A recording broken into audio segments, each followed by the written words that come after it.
उस्मान डार, सदाकत अब्बासी, फरूख हबीब के लापता होने के कुछ दिन बाद रावलपिंडी से गिरफ्तार होने वाले शेख रशीद, जिनकी बाजियाबी के लिए Lahore high court, Islamabad high court दोनों जगह केसेस चल रहे हैं, जहां पुलिस बार बार अदालतों में बाजियाबी के लिए कुछ वक्त मुहैया करने की इस्तदा कर रही है।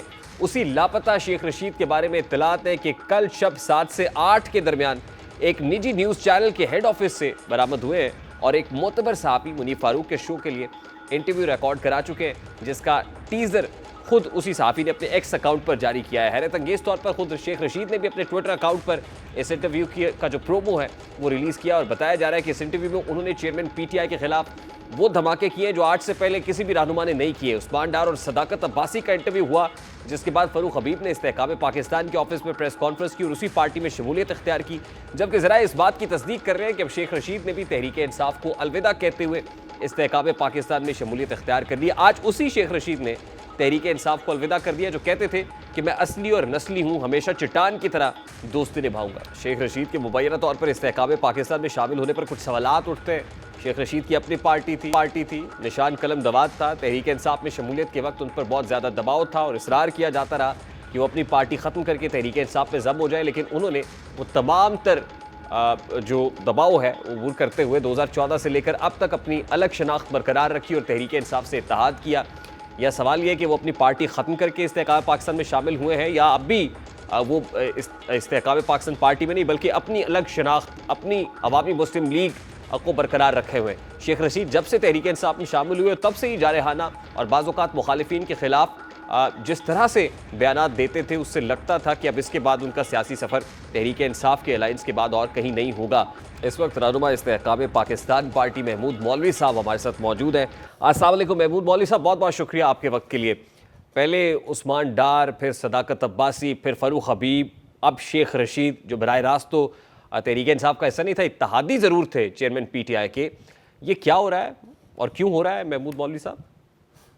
बिस्मिल्लाहिर्रहमानिर्रहीम। देखिए अभी असल में अब जो है लोगों का माइंड बड़ा क्लियर हो चुका है कि जो लोग फ़ौज के अगेंस्ट है वो तो जो है पीटीआई में रहेंगे और जो लोग फ़ौज के साथ हैं वो पीटीआई में इस वक्त रहना नहीं चाहते। ये बड़े क्लियर जो है अब स्प्लिट है। देखिए पहले भी ये स्प्लिट थी कि बहुत से लोग जो समझदार लोग थे वो कहते थे कि ना हमें वायलेंस करना है और पीटीआई एक वायलेंस की पार्टी नहीं है और हम अपने मुल्क के फ़ौज के अगेंस्ट नहीं जाएंगे। नहीं, कहीं आप ये तो नहीं कहने की कोशिश कर रहे कि मुल्क में इस वक्त एक ही एंटी एस्टैब्लिशमेंट नैरेटिव की पार्टी है और वो है तहरीक इंसाफ, ये कह रहे हैं आप? बिल्कुल, इस वक्त और कौन सी पार्टी है? देखें एक बात मैं बताऊं, ज़बानी कलामी तो बहुत सी पार्टियों ने कहा और उसके बाद उन्होंने जो है यू टर्न भी ले लिया, ठीक है ना, मगर दस्ते गिरेबान सिवाय पीटीआई के कौन सी पार्टी आज तक 75 साल में दस्ते गिरेबान हुई है फौज के साथ? नहीं, फिर लेकिन वो जो इत्तलात आती हैं कि वो कह रहे हैं कि माफ़ी तलाफ़ी हो जाए, अब हमारे लिए कोई रास्ता तलाश करें या प्रेसिडेंट आरिफ अलवी से कुछ लोग आके मिलते हैं, फिर ये क्या है? अगर तो वाकई एंटी इस्टेब्लिशमेंट हो तो फिर बीच बचाव की बात तो ना करें। देखिए वो उसकी वजह ये कि वो किसी तरीके से वो चाहते हैं कि हम पावर में आ जाएं, इसलिए तो नेगोशिएट कर रहे हैं। मेरा कहना ये है, कल भी मैंने एक चैनल पे कहा था कि खुदारा अपना मौक़िफ़ ठीक कर लें, या तो आप कहें हम इस्टेब्लिशमेंट के अगेंस्ट हैं या हम कहें कि मैं नहीं है।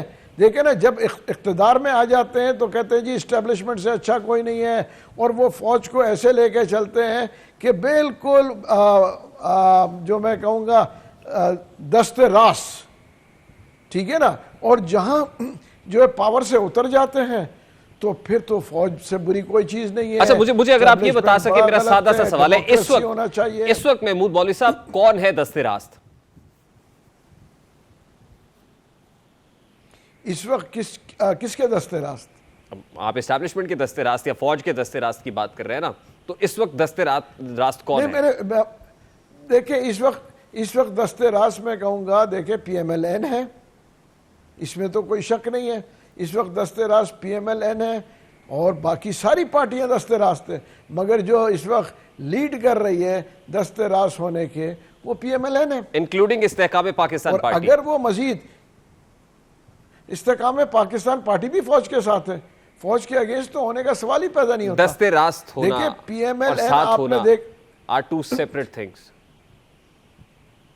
नहीं, आई वुड से देखें, एक चीज मैं आपको बताऊं, PMLN ने कोशिश की थी, थोड़े दिन पहले एक स्टेटमेंट आया था, ठीक है ना, कि हम यूं कहें, उसके बाद आपने देखा है 48 घंटे के अंदर शहबाज शरीफ साहब जो है यहाँ से लंदन गए और पूरा नैरेटिव चेंज हो गया।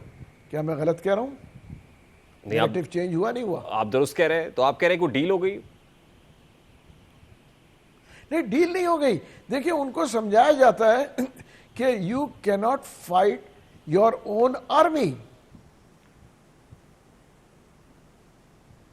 यानी अब वो जमाने गए जब लेफ्ट और राइट विंग की सब... बात हुआ करती थी। अब कोई लेफ्ट और राइट का कॉन्सेप्ट ही कोई नहीं है, अब सब राइट विंग के लोग ही हैं।